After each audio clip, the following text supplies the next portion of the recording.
started asking questions about alternative energy sources and heard the story of an early 20th century inventor named Nikola Tesla. Tesla is almost a cult hero and an overlooked genius, and he has so many inventions that are at the basis of technologies that we have today. She went to a conference on Tesla and had a close encounter with a mysterious scientific researcher who became her deep throat, her Mr. X. He sent me a file of materials about the Bernard Eastlund patent. About a month ago, the U.S. Patent Office granted a patent to a Houston-based scientist, Dr. Bernard Eastlund, for an invention which Dr. Eastlund says could be used to change the weather. Dr. Eastlund says the invention could also be used to disrupt communications all over the world and might be used to destroy or deflect a missile attack. The Eastlund patents had the ring of the mad scientist aspect of Tesla. Tesla talked about this Tesla shield around the planet and talked about particle beam weaponry, something called a death ray. Death ray? Gene wasn't sure where all this was leading until Mr. X called again. And he said, the maniacs are actually going to do it up in Alaska.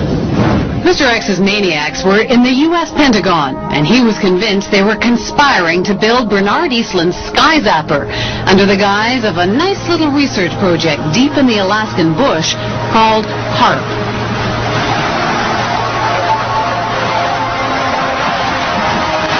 The basic concept is to build a very large antenna, then to utilize a large amount of power and to beam those radio waves up into the upper atmosphere. Have you approached the Pentagon with this invention?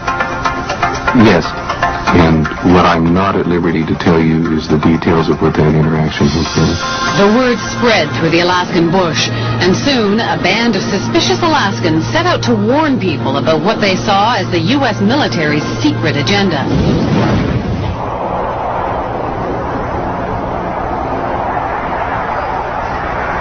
And what you have with HARP is sort of a universal hammer for geophysical warfare. Nick Begich is the chief conspiracy theorist. So when did you know that you were onto something? I think as soon as I saw the references to Tesla's work, and when I read Bernard Eastlund's original patents, I realized that what we really had here in Alaska was a prototype for a ground-based Star Wars weapon system. HARP is a non-classified project run not by Bernard Eastlund, but by the U.S. Army and Navy.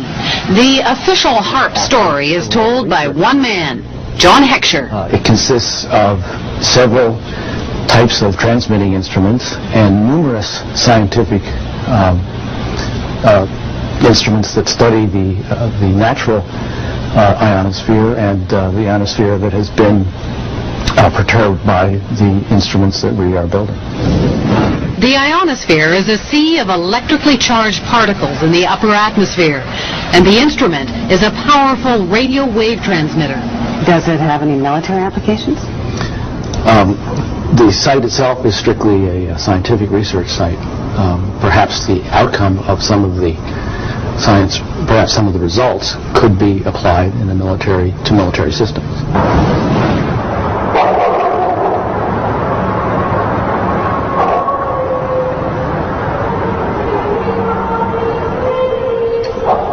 Just a little physics project? Jim Roderick isn't buying it. He's been gunning for the real goods on HARP, and his weapon is the Internet. The military is incapable of doing pure science. Science is conducted by them for application in weapon systems, for no other reason. From his shack in the middle of an Alaskan village, Jim and his co-conspirators around the globe have been tapping into databases. They've dredged up hundreds of long-buried scientific reports and even some internal documents from the military.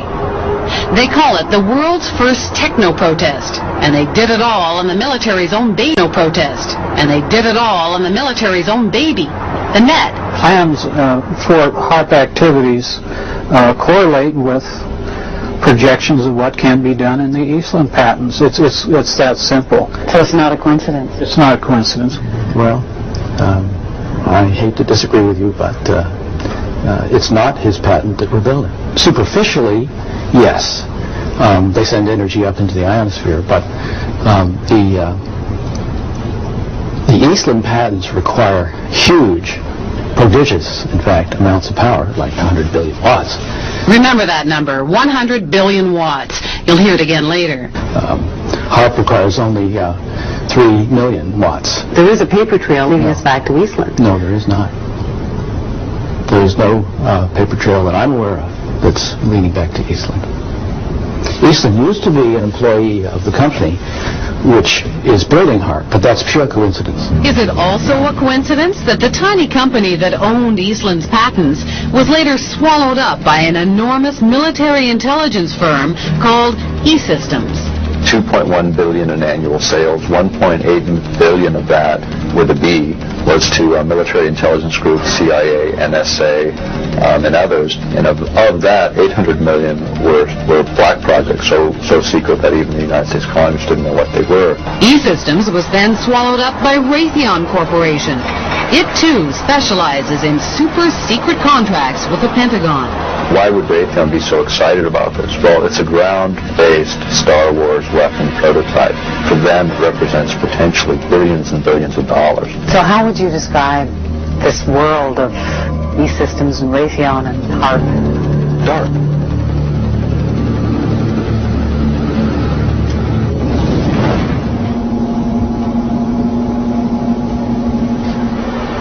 There's a lot of people around here that have a really lot of strange ideas, and I think many of them are pretty bizarre.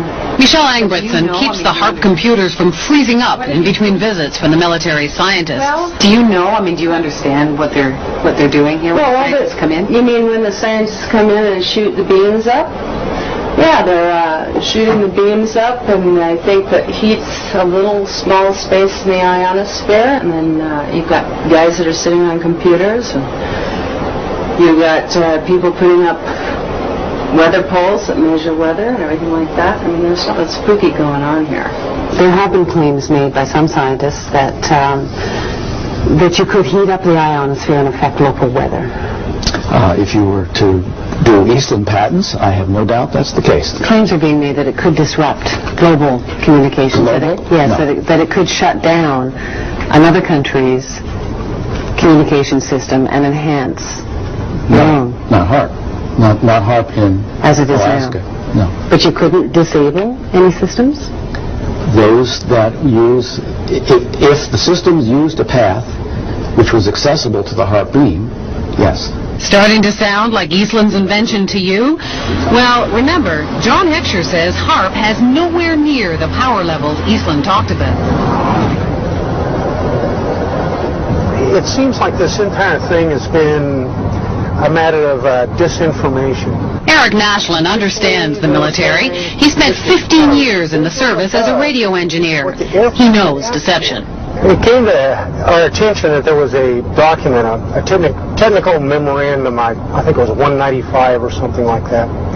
And reading right in the front of it, they said that, bottom line, although this is here, it does not constitute publication. It doesn't exist. It basically doesn't exist. So it was kind of like, wow, here's the document that doesn't exist. We're talking several hundred pages of document that, doesn't exist on a project that is completely unclassified and open to the public. We got it through friendly folks in white spots, but it really lays out, these are notes from a conference that really break down where they were going to use this technology and how this technology was going to be applied. Remember the 100 billion watts debate? Well, for Nick Begich, this document was pay dirt. And in the document that we uncovered, the actual desired level of these researchers is 100 billion watts, and there we're talking something closer to the order of what Bernard Eastland envisioned. You must be familiar with Technical Memorandum 195, which talks about a desired level of 100 billion watts. Which memorandum? Technical Memorandum 195. I'm not familiar with that number. Well, it's about 600 pages, and it's. I mean, you may not acknowledge it because it hasn't been published, But it exists. I've seen it. I don't know what Technical Memorandum 195 is, because I haven't seen it. This is a published document. It's non-released. And it's the word games that John Heckscher plays and the word games the United States military plays, and it's the word games they continue to play, and those are the things that need to end. Zap incoming missiles, disrupt global communications, and engineer the weather. And ready? There's one more. Some people believe the technology being tested here could be used for sinister projects involving humans. Radio waves messing around with people's brain waves. And guess what? The military denies this one, too.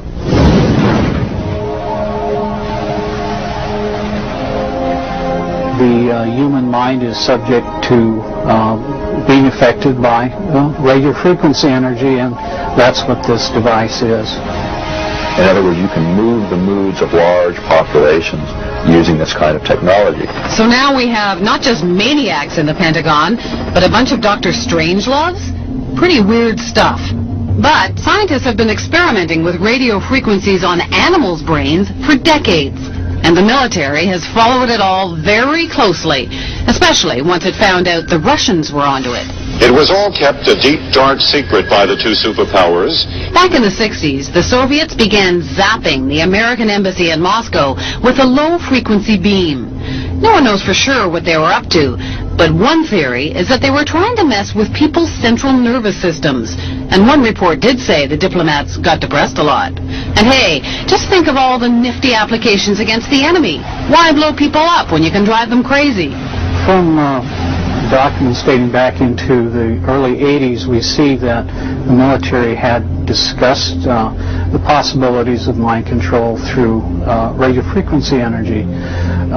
The possibility is there. The military has studied it. A 1982 Air Force report called radio frequency energy a major new research initiative and said that RF can, quote, disrupt normal purposeful behavior.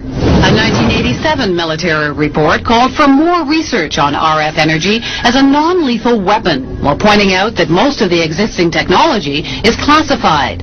And sure enough, in 1993, there was a big conference at Johns Hopkins University. Here, the entire conference was classified.